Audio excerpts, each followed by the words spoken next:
अरे आप कितना पटना में आके चुनाव लड़ गए और कितने आपको बिहार में आज तक सीटें आई हैं, कितना वोट आया है वो सबको पता है। दो चेहरे, कितना वोट घट गया आपका? एक चेहरे का नाम ये कभी एनालिसिस किया?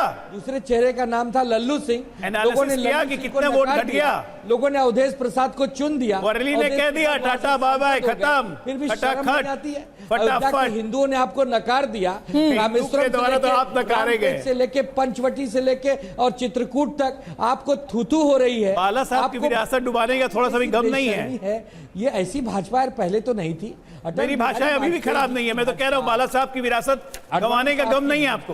प्रमोद महाजन साहब की भाजपा, वो भाजपा कहाँ चली गई यार? हम भी बाला साहब वाली शिवसेना के साथी हैं। कहाँ से इधर? क्योंकि दूसरी शिवसेना सो कॉल्ड यूबीटी, वो तो कांग्रेसियों को गोद में बैठ के औरंगजेब क्लब का परमानेंट मेंबर बन गई है लाइफ टाइम। क्या थे क्या हो गए? जनता कह रही कि तुमसे ना हो पाएगा, जनता कह रही कि तुमसे ना हो पाएगा। औरंगजेब क्लब की मेंबरशिप ले ली ना आपने लाइफ टाइम की। का चेहरा कौन? उद्धव ठाकरे ने कलमा कब पढ़ेंगे? विपक्ष का चेहरा कौन होगा महाराष्ट्र में?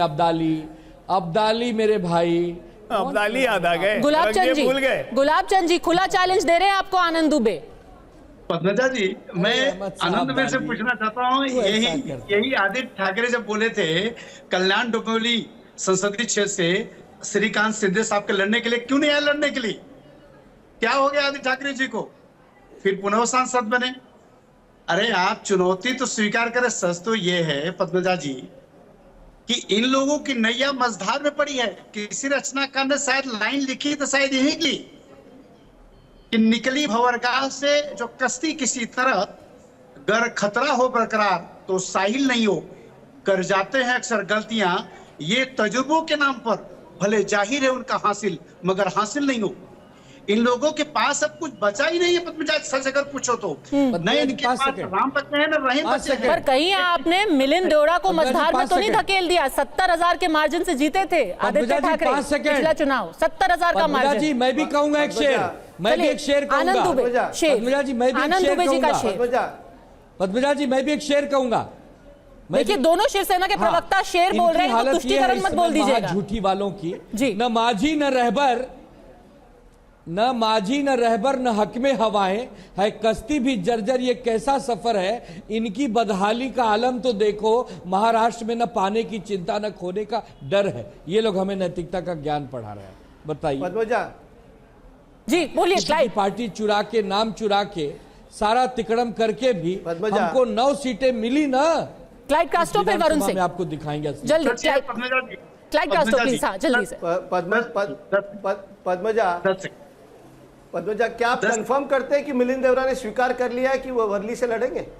नहीं, अभी सिर्फ सूत्रों के हवाले से, और उन्होंने एक्स पे ट्वीट किया है जहां उन्होंने किया है गो वर्ली या वर्ली नेक्स्ट।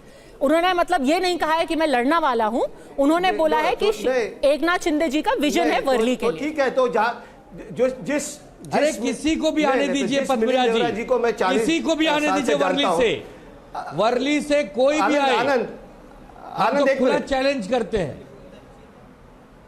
वोट कहाँ बचा जो चैलेंज देने भैया? पद्मजा, जिस मिलिंद देवरा को मैं 40 साल से जानता हूं, वो वहां जाकर इलेक्शन नहीं लड़ेगा। वो मलवारिल में भी नहीं लड़ेगा जहां वहां रहता है। हम एक दूसरे से सिर्फ 2 किलोमीटर की दूरी पे रहते हैं, वहां पर भी नहीं लड़ेगा।